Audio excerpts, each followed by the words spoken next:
Glória a Deus. Saudação de paz a todos os amados irmãos, que Deus abençoe a tua casa, que Deus abençoe a tua vida, a tua família, o teu ministério, que tudo quanto você colocar as tuas mãos, que o Senhor nosso Deus, em nome de Cristo Jesus, venha abençoar e prosperar, para que o nome dele venha a ser glorificado através da tua vida. Amém? Eu queria compartilhar aqui um texto com você que está me acompanhando. Serei breve, livro do Apocalipse, capítulo 1.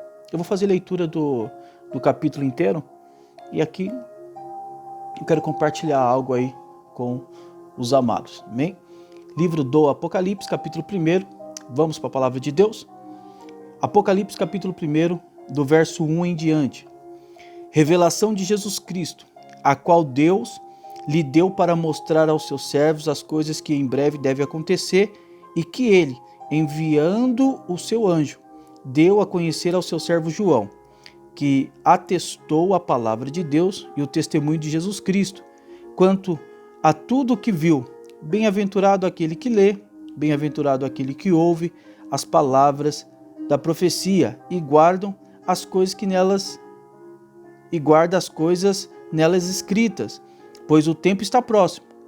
João, as 7 igrejas que estão na província da Ásia, que a graça e a paz seja com vocês, da parte daquele que é, que era e que há de vir, da parte dos 7 Espíritos que estão diante do trono e da parte de Jesus Cristo, a fiel testemunha, o primogênito dos mortos, o soberano dos reis da terra, aquele que nos ama e pelo seu sangue nos libertou dos nossos pecados e nos constituiu reino, sacerdotes, para o seu Deus e Pai. A ele a glória, o domínio para todos sempre. Amém. Verso 7. Eis que ele vem com as nuvens, e todo olho verá, até mesmo aquele que os ultrapassaram. E todas as tribos da terra se lamentarão por causa dele. Certamente. Amém. Eu sou o Alfa e o Ômega, diz o Senhor Deus, aquele que é, que era e que há de vir, o Todo-Poderoso. Eu, João, irmão e companheiro de vocês na tribulação, no reino e na perseverança em Jesus, estava na ilha chamada Pátimos, por causa da palavra de Deus e do testemunho de Jesus. Achei-me no Espírito, no dia do Senhor, e ouvi atrás de mim uma voz forte, como de trombeta, dizendo: escreve no livro o que você vê e mande às 7 igrejas: Éfeso, Esmirna, Pérgamos, Tiatira, Sardes, Filadélfia e Laodiceia.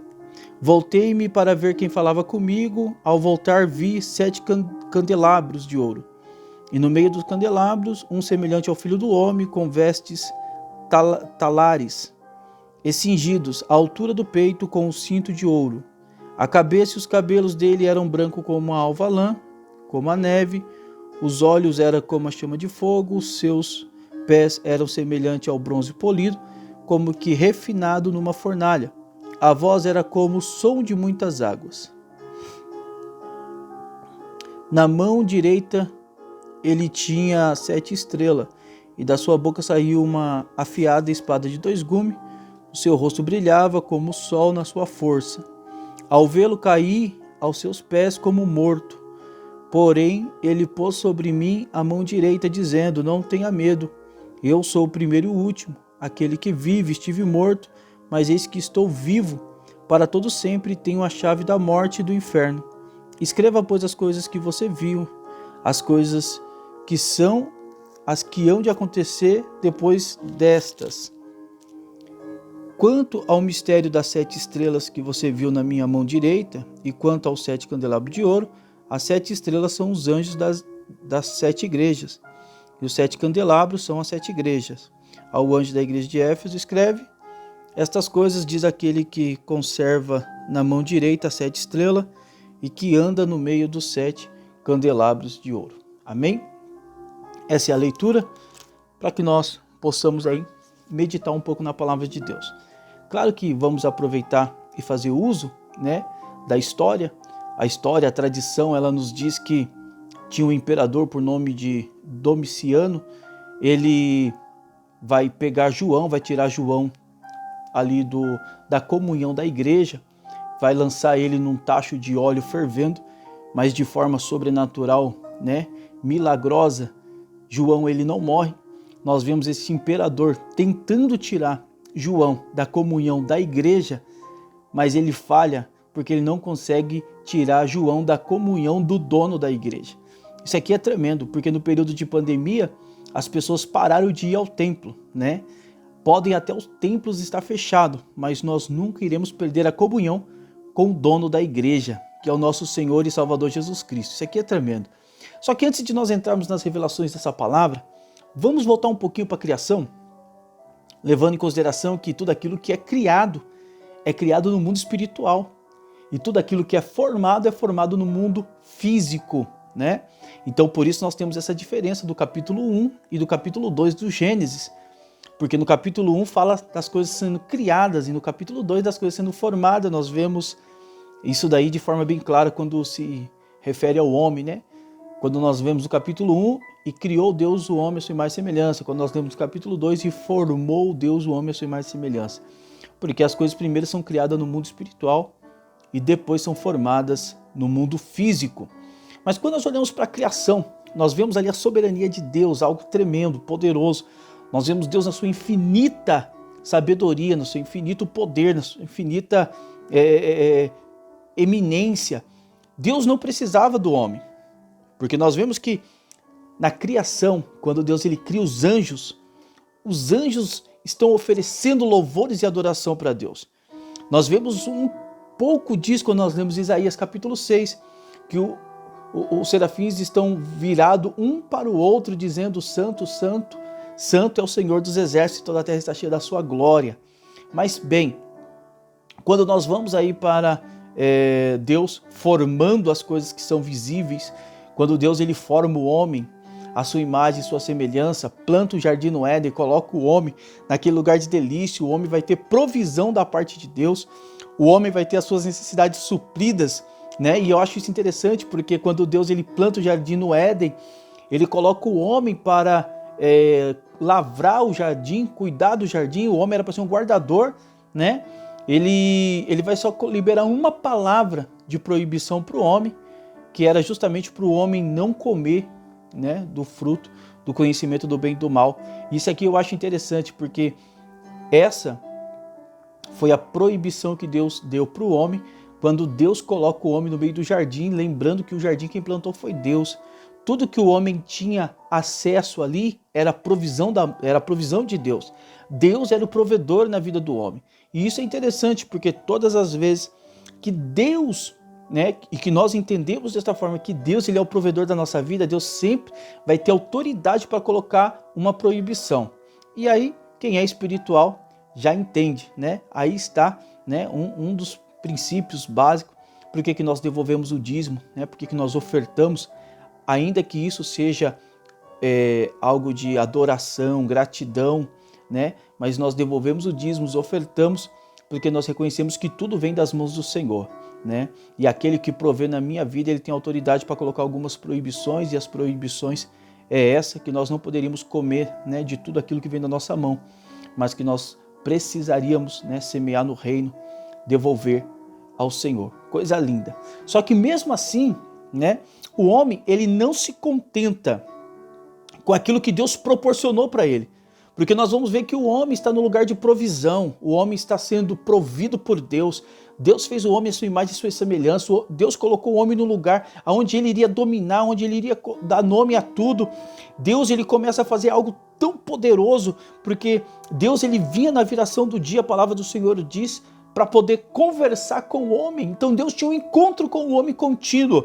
Deus vinha, o homem vinha, Deus vinha, o homem vinha, Deus vinha, o homem vinha, os dois se relacionavam de uma forma poderosa, se envolvia nestas profundidades do relacionamento de intimidade, mas um certo dia Deus vai vir e o homem vai faltar neste encontro.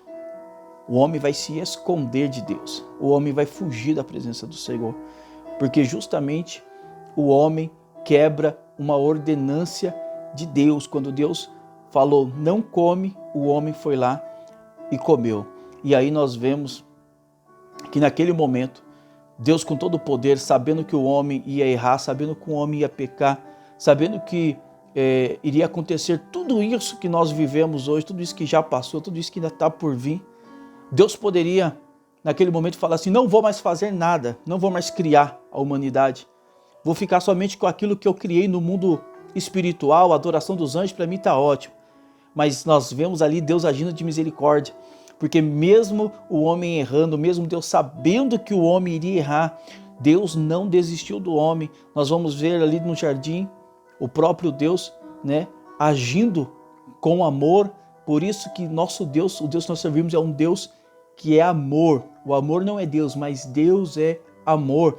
Deus mata um animal, Deus tira a pele daquele animal, cobre a nudez do homem. Deus vai tirar o homem do jardim. Nós podemos entender que era questão de lógica, bastava o homem entender que agora ele estava longe daquilo que era o plano original de Deus. O homem poderia, né, se arrepender, passar isso adiante, falar para os seus filhos, contar a história para que isso não acontecesse de novo, mas não é isso que acontece. Nós vamos ver em seguida Caim, ele vai seguir os caminhos agora de Adão caído.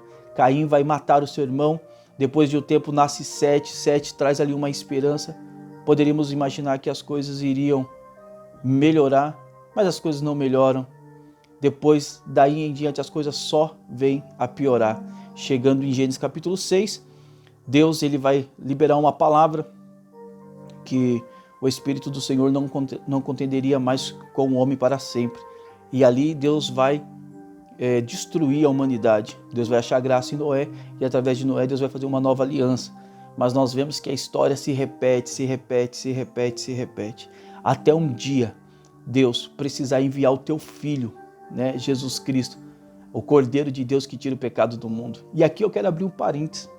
Coisa linda quando nós olhamos para esse texto nesta ótica e entendemos que Jesus foi um presente de Deus para o mundo. Preste atenção, Jesus foi um presente de Deus para o mundo.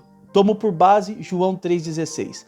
E Deus amou o mundo de tal forma que deu seu Filho unigênito, para que todo aquele que nele crê não pereça, mas tenha a vida eterna. Coisa linda, irmãos. Jesus foi o presente de Deus para o mundo. Mas preste atenção, quando Jesus ele morre na cruz do Calvário e ressuscita, aí Jesus ele vai subir, vai ser assunto ao céu, e ele vai pedir para que o Pai envie um outro Consolador, o Espírito Santo. Então, se Jesus é o presente de Deus para o mundo, o Espírito Santo é o presente de Jesus para a igreja, para a noiva. Porque isso aqui é tremendo, irmãos. Porque quando nós olhamos para João capítulo 14, Jesus ele vai dizer assim, que não nos deixaria órfãos, mas rogaria ao Pai para que ele enviasse um outro Consolador, o Espírito Santo de Deus da verdade, né, que o mundo não pode receber.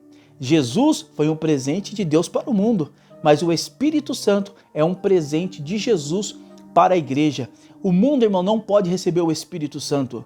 O mundo não compreende a obra do Espírito Santo. O mundo não entende o mover, o trabalhar do Espírito Santo. Mas a igreja, a noiva, eu, você, nós compreendemos o trabalhar, nós conhecemos a pessoa de Jesus, do Espírito Santo, nós conhecemos a obra do Espírito Santo, nós nos envolvemos no mover. É por isso que quando o mundo ele vê o mover do Espírito Santo, ele se escandaliza. É por isso que quando o mundo ele vê o mover que tem no momento em que o Espírito Santo está tomando a noiva, está tomando a igreja, está revestindo a igreja, ele escandaliza, como foi em Atos dos Apóstolos, dizendo, eles estão embriagados. Mas não, quem é igreja, quem é noiva, entende que aquilo é poder de Deus para a salvação dos homens. Aquilo ali é revestimento do Espírito Santo para a igreja. Amém? Louvado seja o nome do Senhor. Mas já que nós estamos falando aqui de Jesus, né? É bom nós ressaltarmos, irmãos, que Jesus, a obra que ele fez depois da morte e ressurreição, foi muito maior do que aquela que ele fez antes. Claro que o maior presente de Jesus para nós, né, é o Espírito Santo, mas nós temos aí também a nossa justificação por intermédio da fé e do sangue de Cristo. Nós podemos entrar na sala do trono.